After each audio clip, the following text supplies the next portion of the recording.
everyone, my name's Brenna. I am a pediatric OT at Therapeutic Links, and I'm on here today to talk about core strength and handwriting together.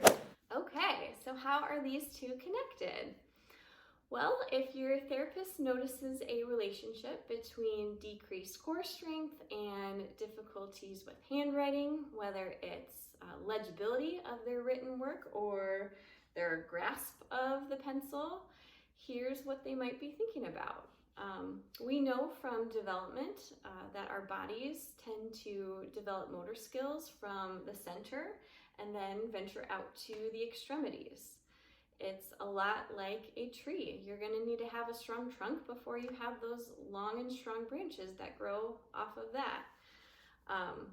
For us as people, we need to have a strong core so that we can have mobility and stability in our upper body so that when we're moving efficiently.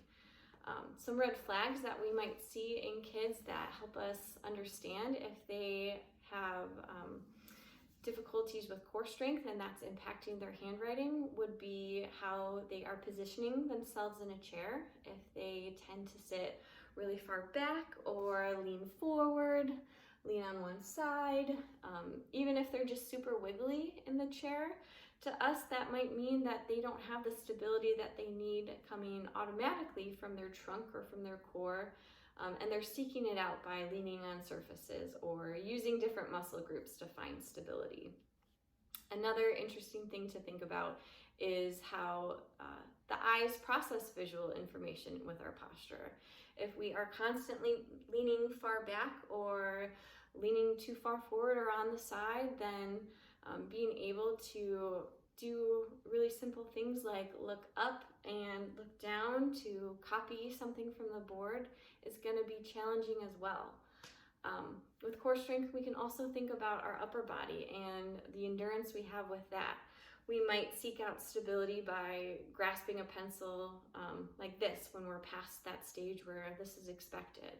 Or we can see students who tend to elevate their shoulders or elevate their elbows. That's another way to seek stability in a way that's not coming automatically from the core.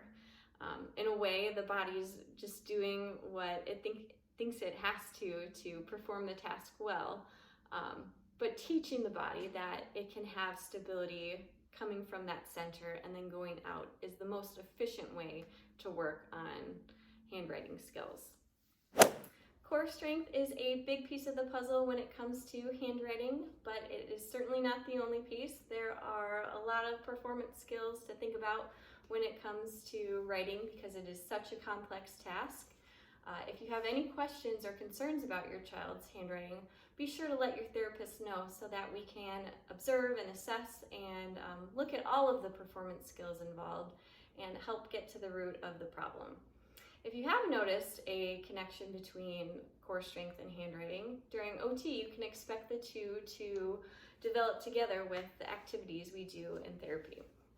Your therapist will probably also suggest things for you to do at home, things like encouraging your child to play games while laying on their belly with their elbows out to support, or play with things like blocks or color while kneeling or half kneeling. That's another great way to work on core strength.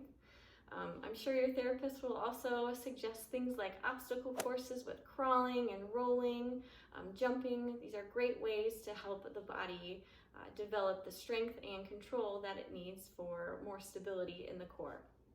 Also, don't forget this time of year with the weather being nice to get outside, and if you can, go to the playground. That's another fun way to get moving. Thanks for watching, guys. If you have any other questions or would like some more resources related to handwriting or anything in the realm of occupational therapy, be sure to reach out to us. We would be happy to help.